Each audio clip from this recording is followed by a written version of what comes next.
He's a big body. Yeah, he's shredded. This bull we just saw was all broke up. All he had was these junky main beams left, and it just goes to show you how hard they rut and fight here and how fierce the competition is during breeding season. And when they snap every tine off their main beams off. We saw one. That's good. This is my 6th elk hunt this year, and not all of my elk hunts were successful. I mean, hunting elk they're a very tough animal to hunt.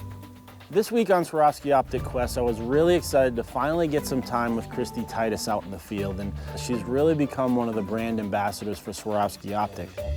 Moreover than that, very quickly you notice Kristy is just a hunter.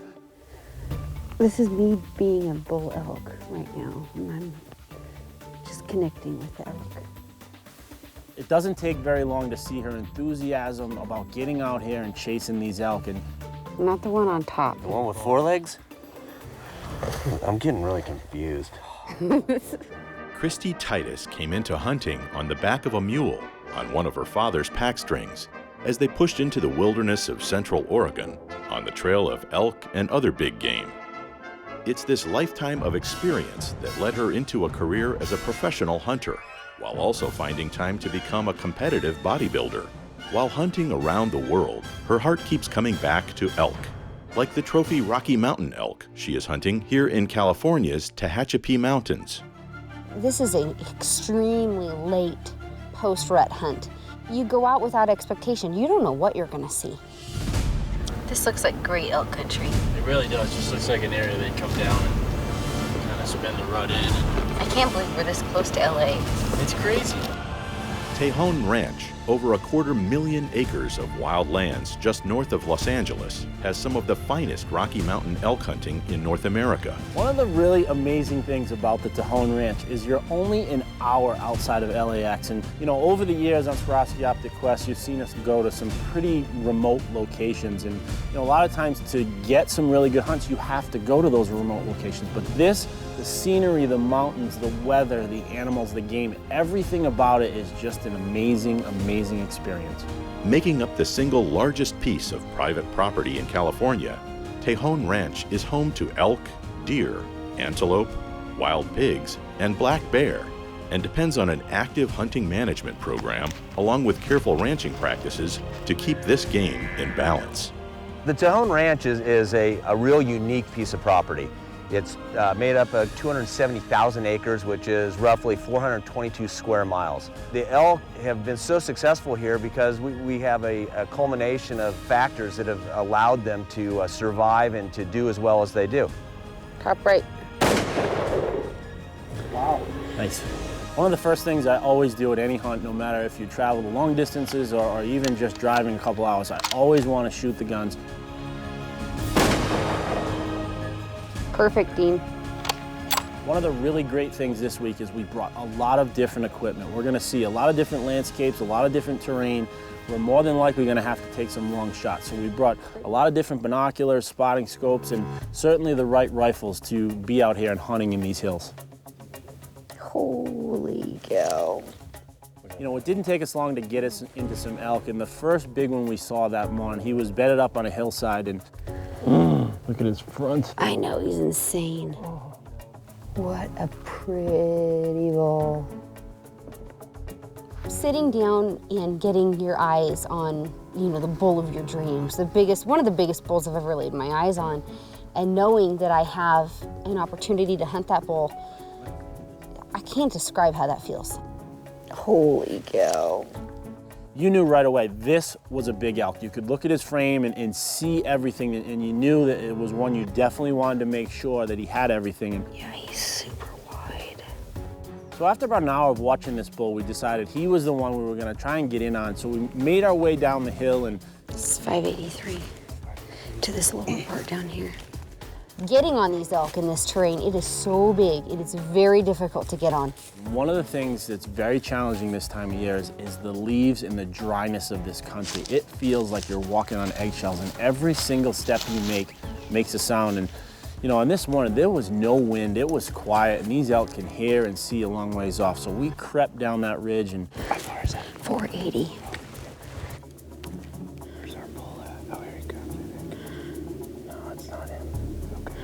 Nope. That's it. I tell you, it's just not good. No, it's too far. It's almost 500 yards. Yeah, he's a great bull. Getting on that elk and following him as he moves across this draw and trying to kind of guess where he's going and intercept him in a place where I might have a shot.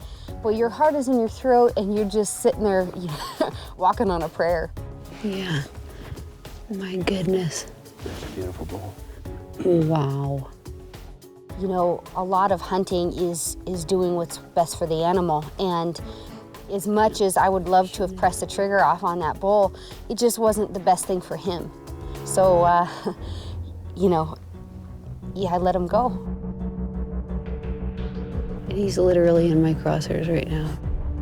You know, the possibilities of him going down in that ravine and breaking off more of his horn, we just decided, let's back out of here. We know where he is. We've got a lot of other country we want to take a look at. So if we need to come back, you know, later on today or tomorrow, we could do that.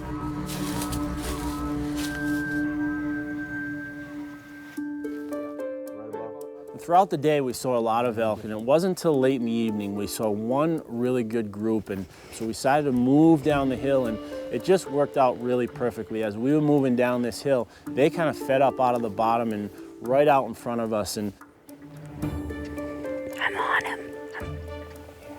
He's not the one. No, just not quite the bull. He's a little young. Tejon Ranch is so carefully managed. I mean, they're really working to create a higher, more mature age category in their bulls. That's exciting, though. perfect. They're a great stock. Maybe it would have been a big bull on the ground. Yeah. You know, some of these elk that we're going to be seeing and passing on, it's going to be a really difficult thing to do. And we talk so much about patience as a hunter, and that is going to come into play huge this week. We know what we're looking for, and we know what's out here, but we're going to have to pass on some really good bulls to get to the big ones. If they come, this is going to be epic. I would imagine. This bull is silhouetted on the skyline. He's not one that we're going to want to shoot tonight. No. Boy, passing on that bull at 80 yards, it's like, I think somebody needs to like pinch me. Is this real? Because I never in my life would have imagined passing on a bull like that. Well, another great weather morning. Absolutely. Good morning. We saw some nice bulls yesterday. We're going to head to a different part of the ranch today, check out some other bulls that have been bugling. And Now, will they be back kind of in bachelor herds, you think? yeah, mostly bachelor herds, and then the smaller bulls will move in on the cows that haven't been Tended to. Yeah, exactly. All right, what do you say we hit the road? Yeah.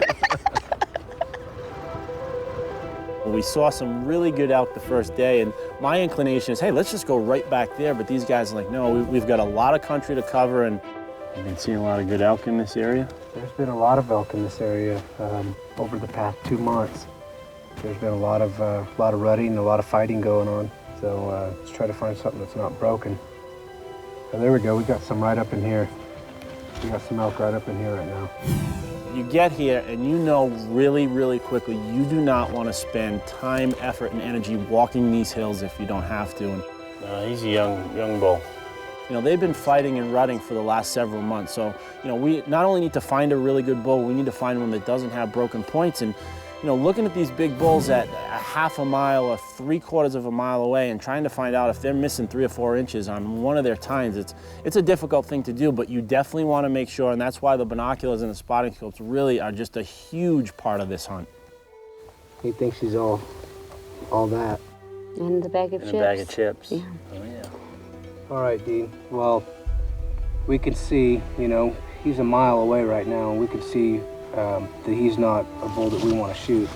But I'd still like to get up there to the top of the mountain and see what else we can find up there. I can see that there's a lot of elk, so. There might be another bull kind of in with them.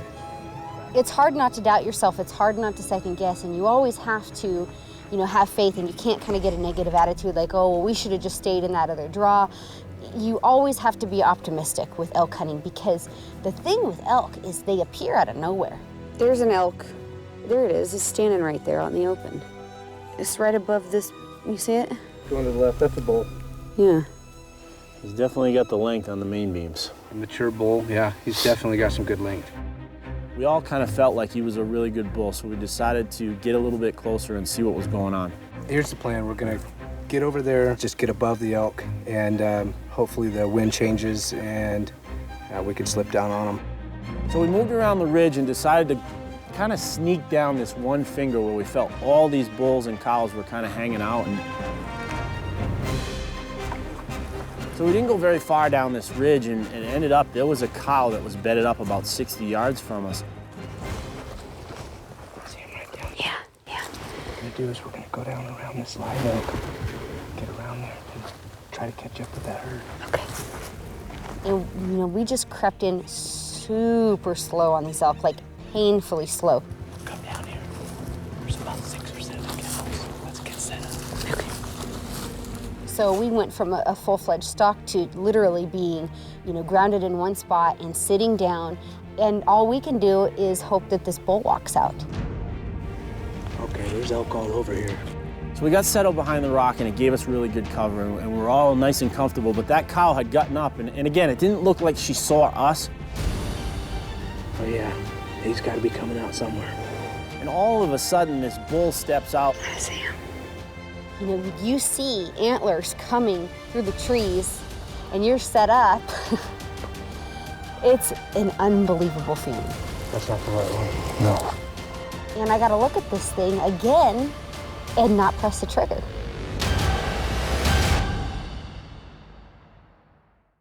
Hunter Kristy Titus has seen good bulls, but she's holding out for a great one on California's Tejon Ranch. As we worked our way down this finger draw, Brian looked off to the left and he spotted a few cows. So what we did is we just sat under a live oak. We got set up. You know, we must have sat there maybe 35 or 40 minutes, and you started to get to that point to think, well, maybe this isn't the bunch that we think it was. And There he is, there he is, there he is, there he I is. see him. That's him. Literally, we were glassing this hillside and this bull just shows up. sure that's him? Yes. He's walking, so. He's going behind that brush. He's just walking to the right a little bit. Okay. Hey, Kristy. Those 2 cows above him, 282. So if he's just above that tree, he's right at 280. He's in that tree Yeah, still. he's still to the left of that tree. Well, he was definitely at a steep angle, but here I am with the EL range in my hand that has an angle compensator. I was giving Kristy the exact distance to the target. I dialed my turret so that I'm, you know, point of aim, point of impact when that shot comes. Okay, he's stepping out right now. See the top of his antler? Yeah, he's looks like he's gonna rake that tree. Yep. Oh, he is. Oh, he's getting busy with that tree. A big, huge, beautiful old herd bull with his harem raking a tree. I mean, I never would have imagined that, and it was perfect. Go ahead and take him. Okay. Good shot, Oh. good shot. Nice shot. Yeah, perfect. And I watched him fall out of sight. It's the shot, literally, of my lifetime, and it was perfect. Good job. You hit him perfect. Absolutely perfect. Just rubbing his horns on that tree. Yeah, he was raking Yeah. like a full red bull. That was insane. I was Wow. not expecting Great that. bull. Great bull. I know I'm a little biased, but having the equipment to say, okay, he's at 280, Yes. and then just be able to dial it right in Yep. is perfect. I've hunted my whole life for elk. I love these animals, and this bull really is the bull that I've dreamt about or thought about hunting. You know, it's a once-in-a-lifetime opportunity. She was happy, and you know, it's one of those things we all kind of chipped in between the glassing and everything else, and to be able to get this done for her was just a great experience. Incredible. He is so heavy. Definitely one we saw laying down. Yeah, definitely. Perfect, beautiful bull. I was excited for Kristy. I really was watching her expressions, and you know, this was the biggest elk that she had ever shot, and He was everything that you could possibly imagine. This was an exceptional trip. Passing up elk, okay, yeah, that blows my mind. But it was absolutely worth it. You know, you gotta trust the people you're working with, and you two know these elk, and this has just been an incredible experience. coming out here to hunt elk with Dean and to share time in the field and, you know, really create memories that last a lifetime. That's what it's all about. This week here at the Tejon is just one of those hunts I'll remember for a long time. And you know, for me, it's the people that you're with. It's getting time with Kristy and to see the passion that she has for our industry. And you know, this is one of those things that you'll just have memories forever.